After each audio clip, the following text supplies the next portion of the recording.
This was her mood of devotion. And how she prepared that bhoga. Oh, how she prepared with such love. After everything was prepared, she personally made up the plates for all the 6 sets of deities. And she decorated those plates with such beautiful ornamentation. How she put every preparation so beautiful with tulsi leaves.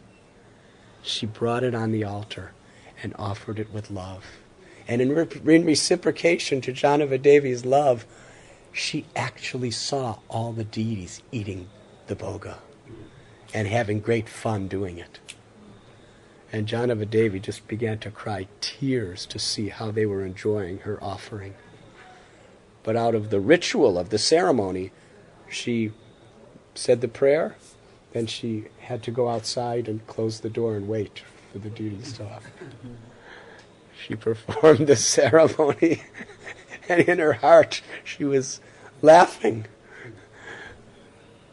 while the deities inside were having so much joy eating her bhoga. And she knocked on the door, and she opened the door and took it out as Mahaprasad. Then she personally served the prasad to the Vaishnavas. The devotee said, no, you sit down. She said, no, I will serve. So with Srinivasacharya, Narottam Das, Thakur, Shamananda, Rasika, Murari, and all these great Vaishnavas, Ramchandra, Kaviraj, they were all assisting Janavadevi in serving. And how these devotees enjoyed that prasad. Achyutananda, son of Advaita, he said, I have never eaten so much in my whole life. But I can't stop eating this. It is like nectar.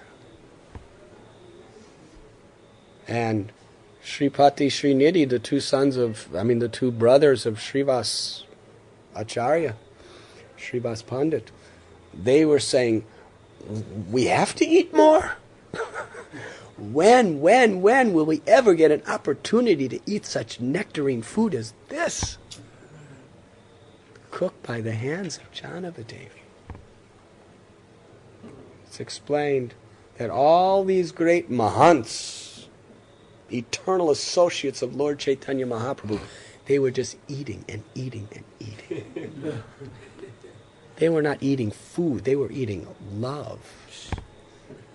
Can you imagine Janavadevi's love? Just by her glance, she impregnated Narottam to bring Lord Chaitanya down. Can you imagine when she put her heart and soul in every preparation, all of her love, what that prasad tasted like? That was the feast that was served out here in Ketari Gram. The feast of all feasts. Devotees were weeping and crying, just tasting the preparations. They were in bliss. They were literally eating Janavadevi's ecstatic love personified in the food.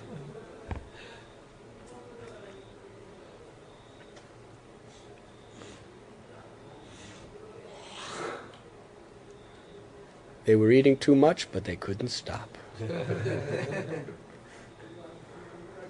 They were conquered by her affection.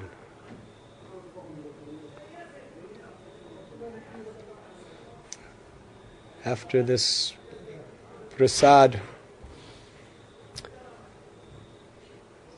the devotees wanted Janavadevi to eat. She said, no, now I will serve all the servers. She insisted. She sat down all the servers and she personally served them. Along with Srinivasacharya, Narottam Das, Thakur, Shamananda Prabhu. And then after everybody else, all the servers were served, then she served Srinivas, Narottam, and Shamananda. And after everybody enjoyed the supreme prasad of all prasad, then they insisted that she sit down and take something, because she fasted the whole day before and all day this day. So she sat down, and they fed her own prasad after a long fast. So this is Ishwari, Janava Devi, the Shakti of Nityananda Prabhu. Yes, she was a great spiritual master, but she was a mother. She was a perfect female in her devotion. And her acharyaship was in the role of mother of all the Vaishnavas, wanting to cook for them, wanting to serve them, wanting to show her love for them like her own children. Janava Devi ki jai. But what an incredible, empowered preacher she was.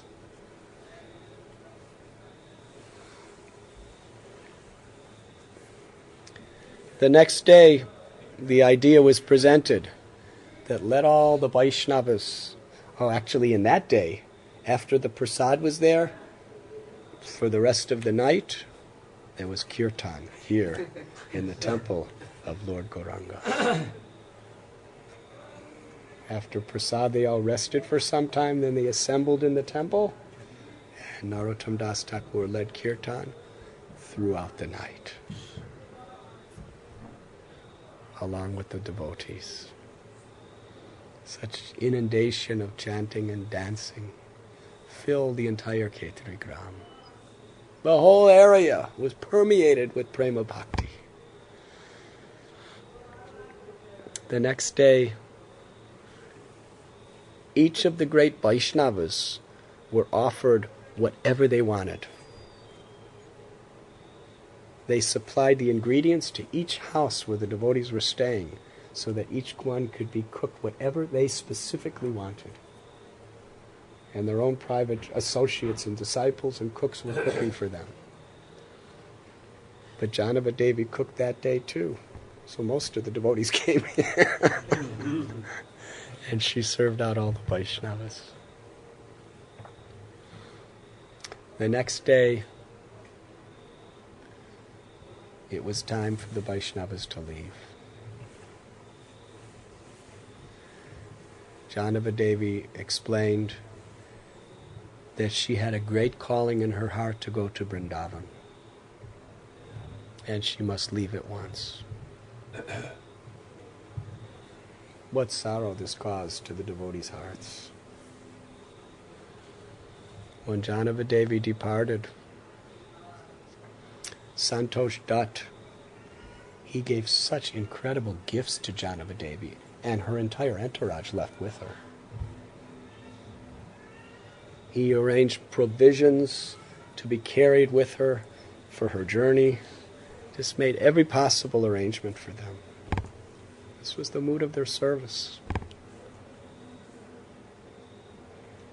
Narottam Das Thakur, Srinivasacharya, Shamananda, seeing Janava Devi leaving, and and all the Mahants are going with her.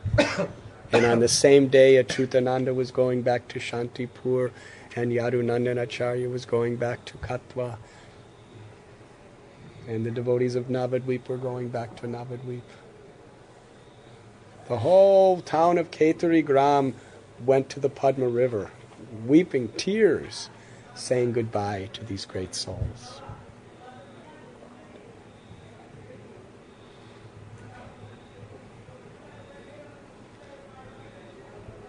Janava Devi promised, after Vrindavan, I will come back.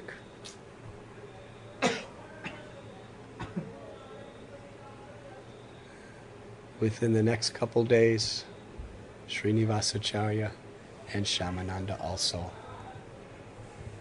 departed. Narottam Das Thakur went to the bank of the Padma River to see them off on their boats. And when Shamananda, Srinivasacharya, Janava, and everybody left, Narottam Das Thakur his heart was filled with the ecstatic grief of separation. He came back to the deity in the temple here. But when he saw the forms of Balabhikanta, Braj Mohan, Sri Krishna, Radharaman, Radhakanta, and Gauranga, when he saw their forms, happiness awakened in his heart. And when he remembered how Lord Gauranga Mahaprabhu appeared right here in Khetari Gram to dance with his associates in Sankirtan, Narottam Das Thakur forgot all the sorrow of the Vaishnavas leaving. And with great ecstasy for the pleasure of the deities, he worshipped them by performing Sankirtan with his disciples and with his associates here in Khetari Gram.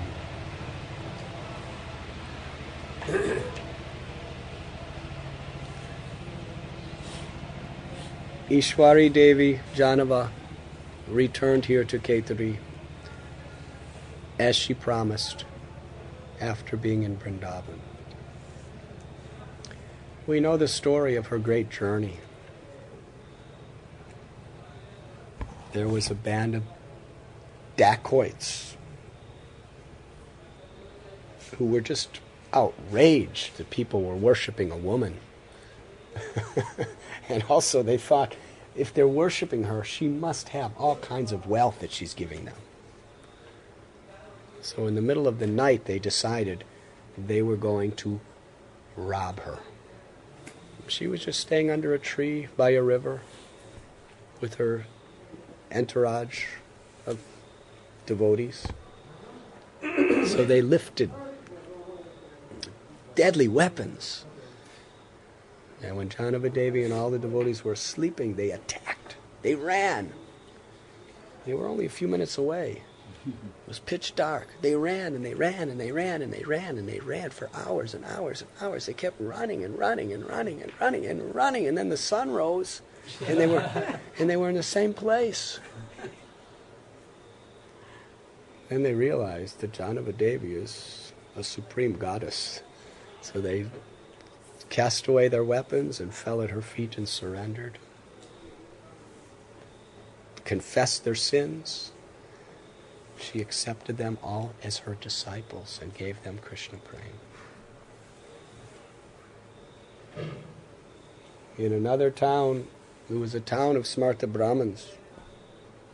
And some of the simple people were Vaishnavas. They came to the outskirts to worship Janava-Devi. But the Smarta Brahmins were very learned and very powerful. They saw Janava-Devi and these foolish, ignorant people are worshipping a woman? They decided to kill her. So they performed a special puja to Bhavani, Durga Devi, to kill Janava-Devi. And that night, Bhavani appeared in a dream with eyes red like coals. She had a chopper in her hand, and each one of those Brahmins individually had the same dream, where she had the chopper right at their neck. And she was trembling in anger. She said, "I will kill you! I will kill you! You will die, you envious fool!" Bhavani, what did we do? What did we do? We worship you. You are our goddess. What did we do? You have offended Janava-Devi. She is the consort of Nityananda, the Supreme Personality of Godhead. She is my worshipable object of love.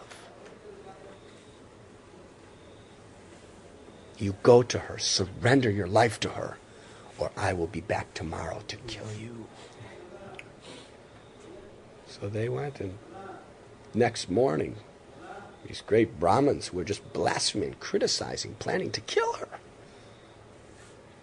She forgave them, gave them initiation. In this way, Janava-Devi was a very, very merciful, loving. She was the compassionate energy of Lord Nityananda Prabhu. And when she went to Vrindavan, she was worshipped by Jiva Goswami, Gopal Bhatta Goswami, Lokanath Goswami, Bhugarva Goswami, Raghunath Das Goswami, Krishna Das Kaviraj Goswami, Raghava Pandit and all, Madhu Pandit and all the Vaishnavas. And we know the story how Gopinath deity told her to make a new deity for her. A bigger sized Radharani. So she told Narottam Das Thakur the whole story of her trip. And Narottam Das Thakur was so very, very happy. All the residents of Khetri welcomed Jahnavi Devi here. And then Narottam said, but you should return to Kardahas very fast because Gopinath is waiting for his Srimati Radharani to appear. So she departed. Now I'll begin my lecture. Here in Khetri Gram, Narottam Das Thakur really began his preaching alongside with Ramchandra Kaviraj, the great disciple of Srinivasacharya. They were teaching pure devotional service as Sri Chaitanya Mahaprabhu empowered Sri Rupa Goswami to reveal to the world. The Brahmins, they couldn't tolerate this because most of the Brahmins in this area were very much addicted to karma kanda and jnana kanda. And Narottam Das Thakur and Ramchandra Kaviraj were absolutely preaching against any path except pure bhakti. Anyabilashita sunyam karma. They were preaching Rupa Goswami's message that pure devotional service is free of any tinge of karma or jnana. So these Brahmins were very upset. One day, a very learned, powerful, leading Brahmin came here to Khetri and fell at the feet of Narottam Das Thakur, weeping tears. He explained that I am a disciple and devotee of Bhagavati, the goddess Durga. And I'm a Karmakandi. And you're a Kayasta. I'm Brahmin. When I saw you, low-class person, Kayastas are usually considered Shudras in the Bengal area, and Kshatriyas in other areas. You, Kayasta, you're preaching, you're speaking against my whole religion, you're speaking against everything I've given my life to. I criticized you, I blasphemed you, I tried to undermine you. And then Bhagavati, in a dream, appeared to me and told me I was a demon and I was an ignorant fool and I would have to suffer leprosy. And immediately my body was consumed with leprosy. Look, I'm a leper. Bhagavati appeared to me and told me, unless I surrender to you, I will be damned in hell. Please forgive me. I beg to take shelter at your lotus feet. This man was completely covered with leprosy. Narottam Das Thakur placed his feet on that man's head and told him to chant the holy names. Then Narottam Das Thakur began a kirtan with his devotees, and this man just got up and started dancing and dancing and dancing, and in front of everybody's eyes, as he danced and chanted, little by little, all the symptoms of his leprosy just disappeared in his dance until he was a perfectly normal, resplendent, healthy person and became an initiated disciple of Narottam Das Thakur. One day, Ramchandra Kaviraj and Narottam Das Thakur went to the banks of the river Ganga. There, they saw two young boys. And they had heard of many, many cubs. There was goat cubs and buffalo cubs. Little baby animals. And it was obvious what they were doing with those cubs. They bringing them for sacrifice, because it was the time of the year of Durga Puja. So Narottam Das Thakur and Ramchandra Kaviraj saw the potential in those boys' hearts. And in their great mercy, they began to speak to each other about the philosophy of Lord Chaitanya loud enough so the boys could hear. And the boys, just herding the cubs, they were listening and listening and listening. And actually just hearing Narottam Das Thakur and Ramchandra Kaviraj discussing amongst themselves, they were completely convinced of Gaudiya Vaishnava Siddhanta. So they approached Ramchandra Kaviraj and Narottam Das Thakur. They were asked, "Who are you?" The little boy said, "My name is Hari Ram, and this is my brother Ram Krishna. We are the sons of Shivayacharya. He's a very, very powerful, learned, wealthy Brahmin. And he is a great devotee of Bhavani. And now is the time of Durga Puja." So his physician, whose name is Balaram, came with us here to give us the money to buy all of these cubs of goats and buffaloes for the purpose of sacrificing to the goddess Durga. But now that we have heard your words, we understand that this is sinful. We will let all these cubs go. We want to be your disciples. Please give us the shelter of your lotus feet. So, Narottam Thakur and Ramchandra Kaviraj brought them back here to Ketari and instructed them in the principles of Vaishnava philosophy as Lord Chaitanya taught, and especially taught them Sankirtan. For many days there was Sankirtan of the holy names. And then Ramchandra Kaviraj initiated Hari Rama, and Narottam Das Thakur initiated Ram Krishna. Along with performing kirtan, they trained them very, very proficiently in the science of Lord Chaitanya's teachings. Then the boys said, actually, it's the culmination of the festival. We do have to go back to see our father. He's going to be very upset. So their guru sent them back to be with their father.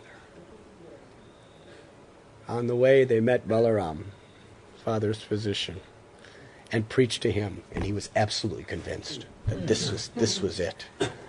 He accepted Narottam Das Thakur as his guru in his heart and accepted his teachings wholeheartedly. But he said, "Your father is really angry. Beware." So when they went before Shivayacharya, he was flying in rage. He was just screaming, "What nonsense! What have you boys done? Where were you? Where are the cubs to offer? Where is the blood and the flesh of the cubs to offer Durga Devi? You spoiled my puja. And you're associating with Vaishnavas? What nonsense! Vaishnavas? They're useless. They're low-born. They're low-grade. They're ignorant. The highest Siddhanta of all Vedas is Bhagavati, worship of Durga. What nonsense have you done?" I dare you. Support your philosophy before the pundits of my court. They will smash all of your misconceptions to pieces, and then you will surrender to my way of life. Harirama said, take me before these pundits. You're just a small boy. He took him before the most learned scholars of the Brahmin community. And little Harirama smashed all their arguments into powder. Crushed them. The pundits turned to Shivayacharya and said, this Vaishnava philosophy is undefeatable. There's nothing we could do. We have lost. Shivayacharya became ever more furious. So he called the Digvijay Pandit of Mithila, whose name was Murari. Undefeatable scholar. He traveled to all the different provinces and proved his belief of Bhagavati. So he called for Murari, all the way from Mithila. Now this Murari was very proud and very learned, very wealthy. Because he defeated so many people, he had tremendous wealth and followers and popularity. People worshipped him. And he came before Harirama Ramakrishna. And Balaram, who just Harirama preached to one time, he debated against Murari and totally defeated him.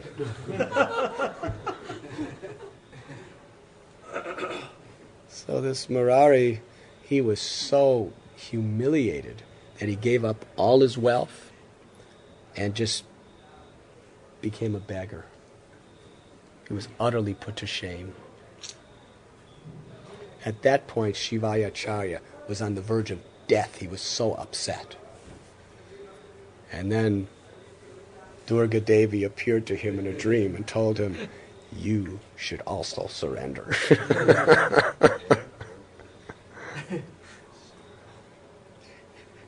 So they became two very, very, very great disciples of Narottam Das Thakur. Later on, they're called Ram Krishna Acharya and Hari Ram Acharya.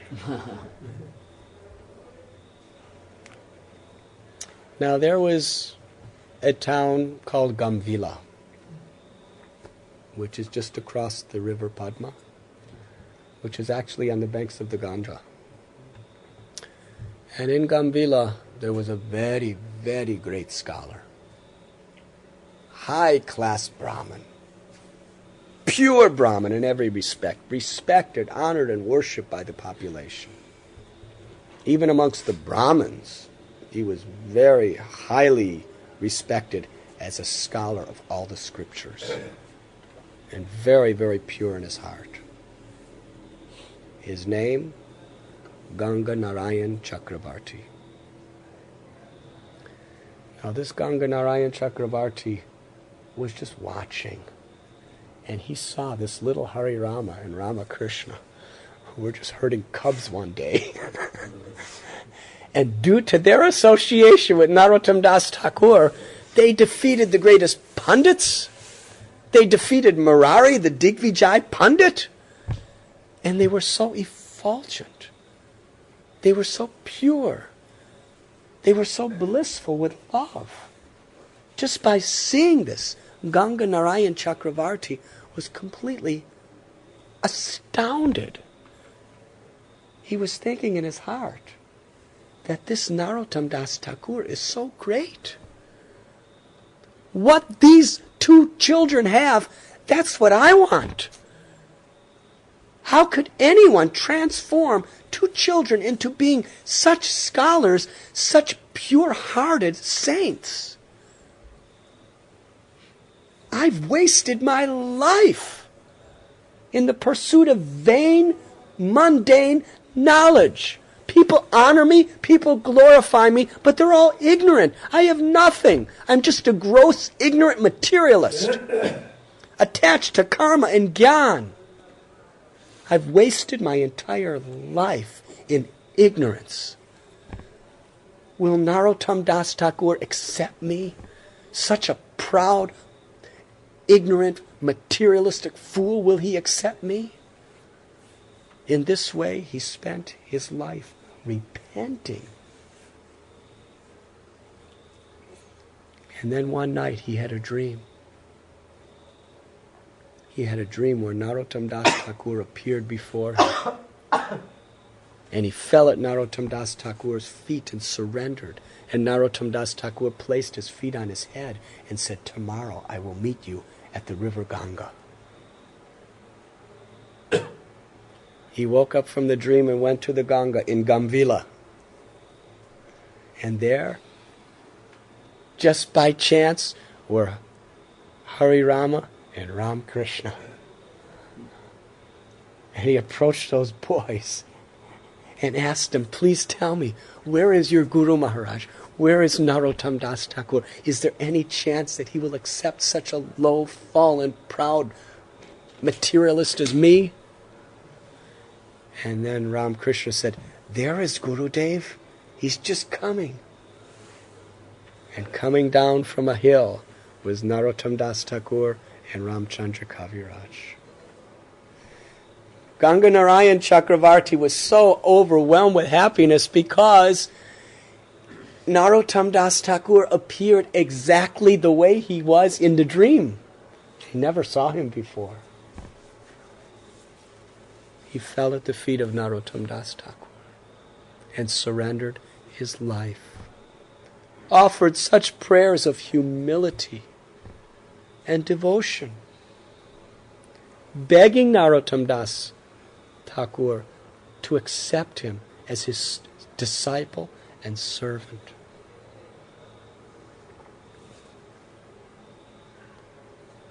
Narottam Das Thakur picked him up and embraced him and said, "What will all the other learned Brahmins say about you now?"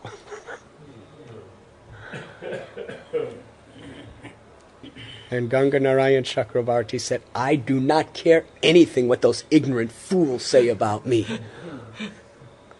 I am your servant." Narottam Das Thakur said, "You stay at my disciple Govinda Kaviraj's house, Govinda Chakravarti's house in Budari. And then tomorrow you come to Gamvila and stay, and then at your own home, and then you come the next day to Ketari Gram, and I will meet you there." So Hare Rama Ram Krishna brought him to Ketari Gram, where we're sitting today, the temple of Gauranga Mahaprabhu. When he saw the beautiful form of Lord Gauranga, oh, his heart melted. And it was here that Narottam Das Thakur initiated Ganga Narayan Chakravarti, instructed him in the science of Gaudiya Vaishnava philosophy in the line of Sri Rupa Goswami, and taught him the Sankirtan of the holy name. Ganga Narayan Chakravarti became filled with love of God and absolute surrender to the lotus feet of his spiritual master. Another day, a Brahmin named Jagannath Acharya came to Narottam Das Thakur. He was a very, very powerful Brahmin. And he surrendered his life to him. Meanwhile, some of the very, very highly placed Brahmins of surrounding areas, they were outraged to see Jagannath Acharya, Ganga Narayan Chakravarti, they're getting initiated by this non-Brahmin Kayastha. Outrageous. It's the damnation of the whole Vedic culture taking place. They were really angry and disturbed. The leader amongst them, Rup Narayan, who was a very, very great scholar. They approached the local king of, the bigger king of this area. His name was King Narasingha. And they told Narasingha that according to the Vedic literatures, the Brahmins are worshipable and the lower castes must surrender to the Brahmins. But we find Brahmins are surrendering to low-class sentimentalists and emotionalists. This Narottam Das Thakur is destroying the Vedic culture. And you're the king, therefore you are responsible to protect our religion.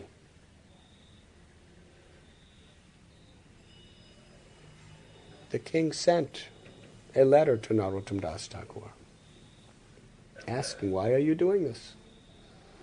Narottam Das Thakur wrote a reply letter. It was so humble and so respectful and so philosophically explained the truth that the king was happy. But at the same time, the Brahmins were outraged. They could not accept it. So Narasingha Maharaj said, then there should be a debate. If you're so confident that he's wrong in what he's doing, then have a debate and prove to him that he's bogus. And if you can prove to him this bogus, then I will stop him from doing any other preaching like this. Yes, we will prove to him. He's just a fool, a low-class sentimentalist.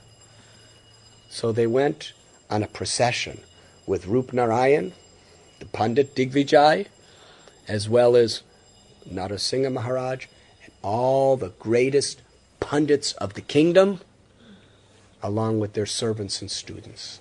And this procession was coming to Khetari Gram. The news came to Narottam Das Thakur. Narottam Das Thakur said to his devotees, it appears we're going to have a good debate. Ramchandra Kaviraj and Ganga Narayan Chakravarti made a plan. On the outskirts of the town of Khetari, they dressed themselves as simple merchants. Ramchandra Kaviraj was selling betel leaves, sitting on the ground. And Ganga Narayan Chakravarti was selling little clay pots. So the procession came by. And of course, they wanted to eat some betel nuts.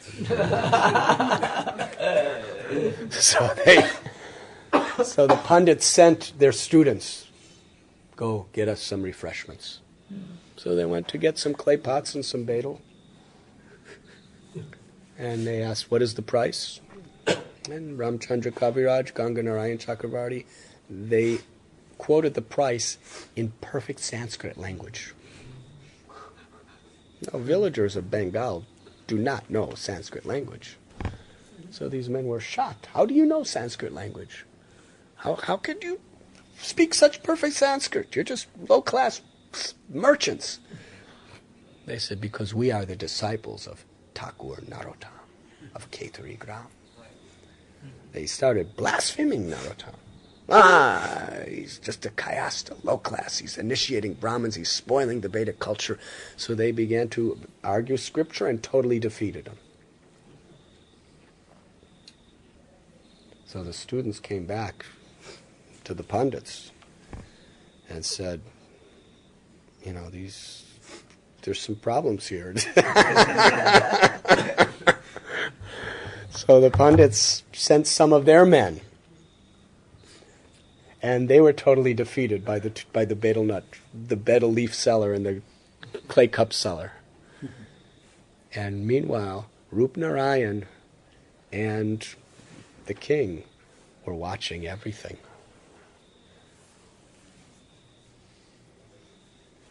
Along with the leading king's Pandits.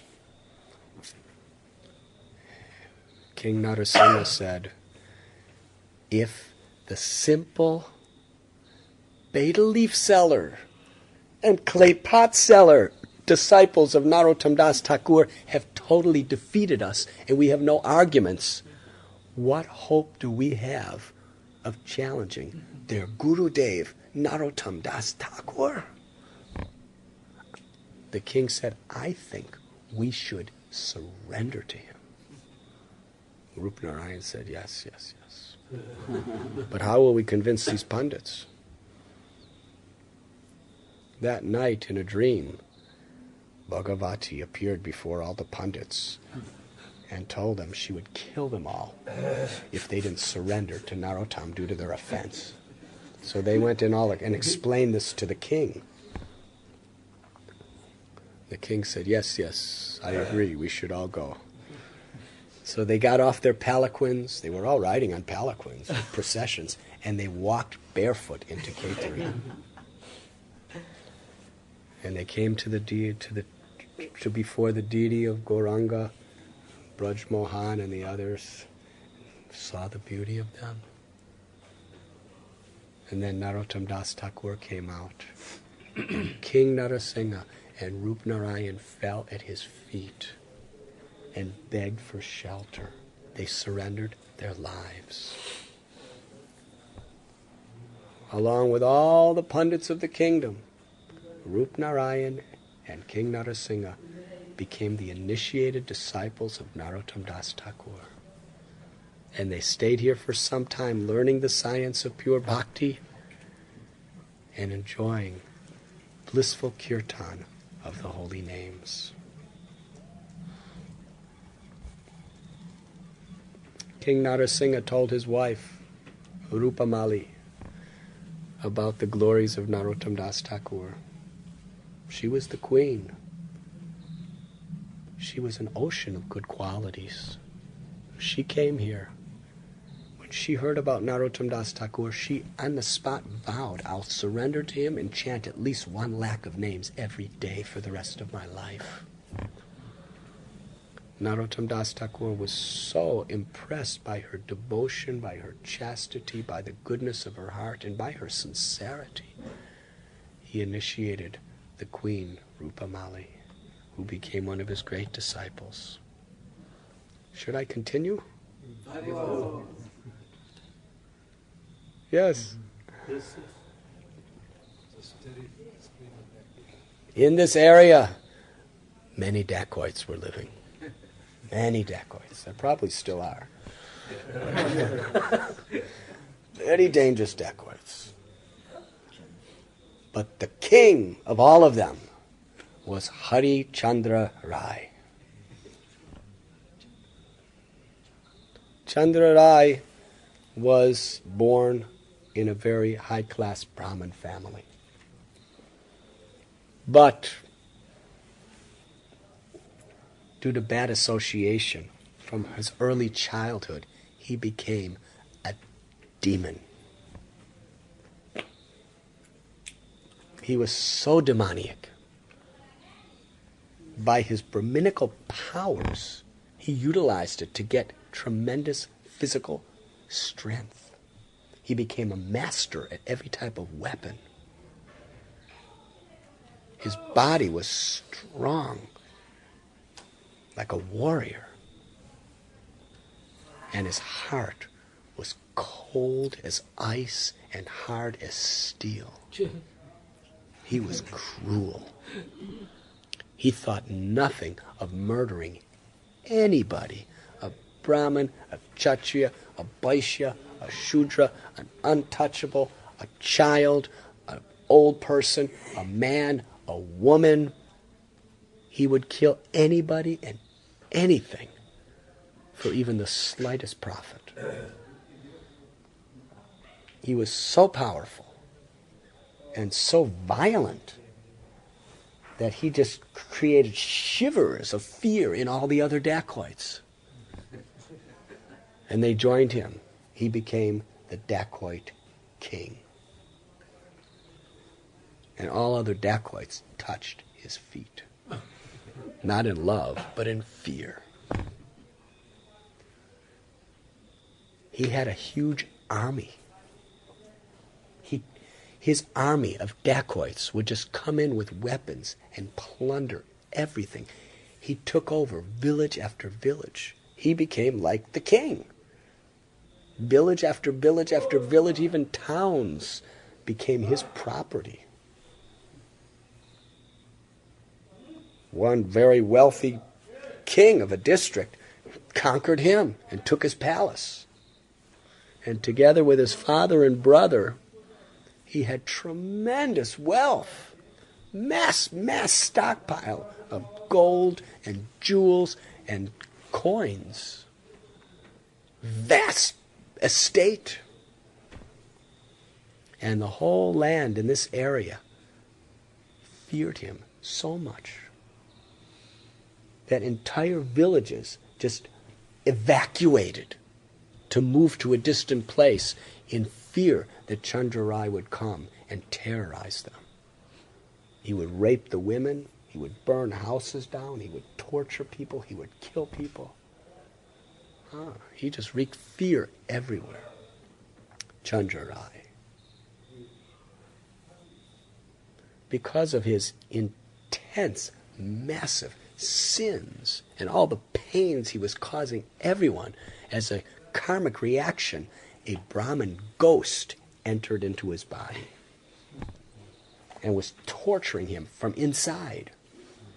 Now, he was a gross materialist, so he was used to just cutting people's heads off and stabbing them and taking their entrails out and pulverizing people's heads. But what do you do when there's an invisible ghost inside you? He didn't know what to do. He was being tortured and tortured and tortured. He was in so much pain that ultimately it came to the platform where he was just laying down, screaming and screaming. Nobody could save him. His father was bringing all kinds of psychics and mystics and physicians and exorcists, and they were all coming, and the ghost in Chandrarai's body was so powerful, they couldn't do anything. They told Father, it's helpless. This is not an ordinary ghost. This is a Brahman Rakshasa ghost. There's nothing anybody can do. But Chandrarai had a dream. Because Chandrarai would, during Durga Pujas, tens and thousands of goats and buffaloes he would have sacrificed to his deity of Durga Devi. Because he was big time. Durga Devi appeared to him and to his father also, and said, the only hope of your salvation is the mercy of Narottam Das Thakur of Khetri.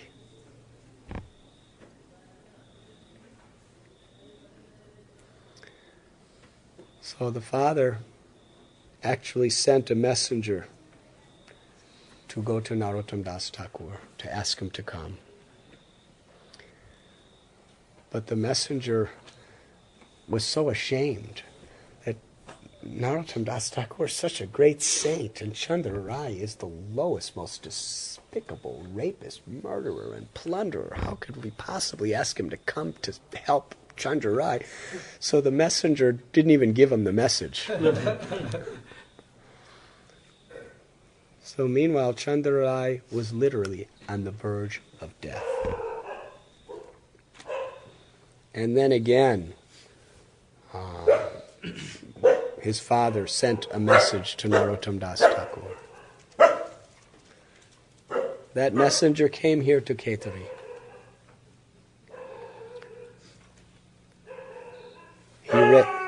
He read the note to Ramchandra Kaviraj, Devi Das, Gokulananda, and all of his other very intimate disciples.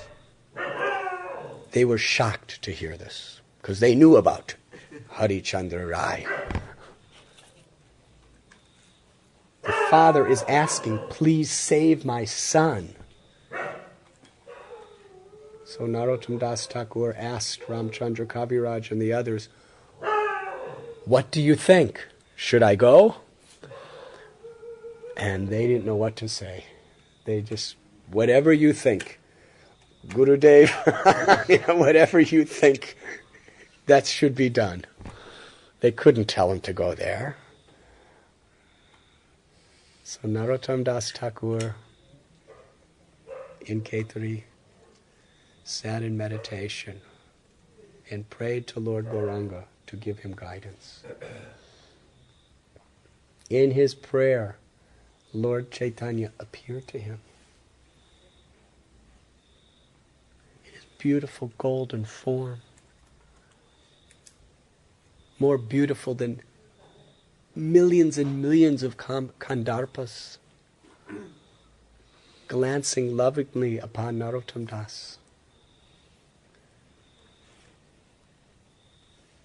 He said, yes, you go. I will personally deliver Chandra Rai through you. I will personally free him from all of his sins and give him prema bhakti. Go and give him initiation.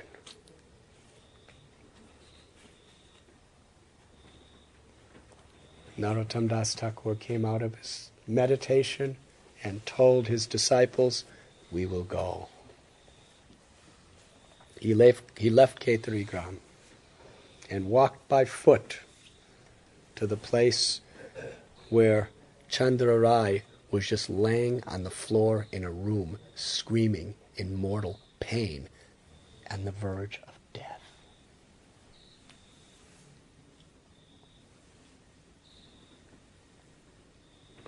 When his father, because they had mass wealth, when his father heard that Narottam was on the outskirts of the town, he had a grand reception to greet him. And he wanted to offer all kinds of puja and paraphernalia and gifts to Narottam. And Narottam Das Thakur said to the father, take me to your son. That is my business here. So they brought him in to Chandra Rai. Chandra Rai was laying there. Narottam Das Thakur glanced upon him with such compassion, chanting the holy names. He ordered the ghost, on the name of Lord Chaitanya, to leave. Just upon the glance of Narottam Das Thakur, the body of Chandra Rai became so purified that the ghost started speaking through his mouth in a hideous voice. He said, due to my horrible, sinful karma, I have had to live in the despicable, disgusting, horrible body of Chandra Rai.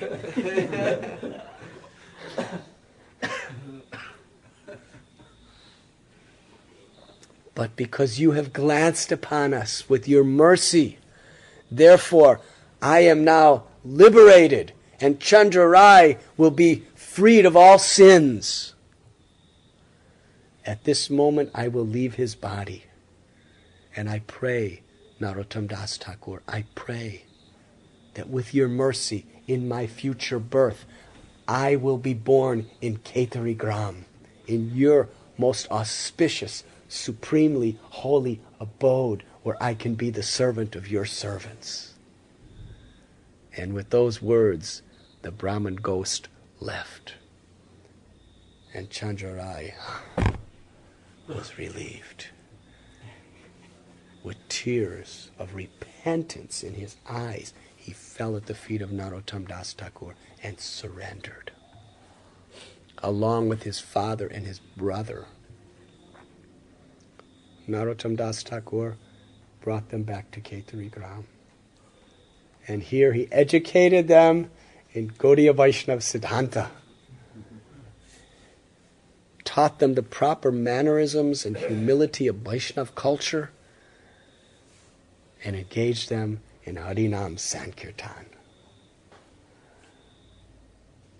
In this way, Chandra Rai became a great devotee. Srinadapi sunichena torora ibasihishnana. Amanina manadena kirtaniya sadahari. These became the qualities of Chandra Rai. He returned to his town. Now there was a Yavana king who hated Chandra Rai because he couldn't defeat him over all these years. And he wanted to avenge him. So he heard that Chandra Rai became a very gentle, humble Vaishnava. So once when Chandra Rai was bathing in the Ganga, he sent his soldiers to arrest him. They brought Chandra Rai back to the prison house, and the king blasphemed him horribly. And in order to torture him, to get revenge, he made a horrible prison cell underground. They dug a hole in the ground and then put just metal cage on top of it and cast Chandra Rai deep down in the earth to live like an animal. There was practically no air, practically no food, and the prison guards would blaspheme him and torture him. He was suffering like anything from the worldly point of view. But the whole time Chandra Rai was just chanting the holy names of the Lord and just praying for the dust of the lotus feet of Narottam Das Thakur.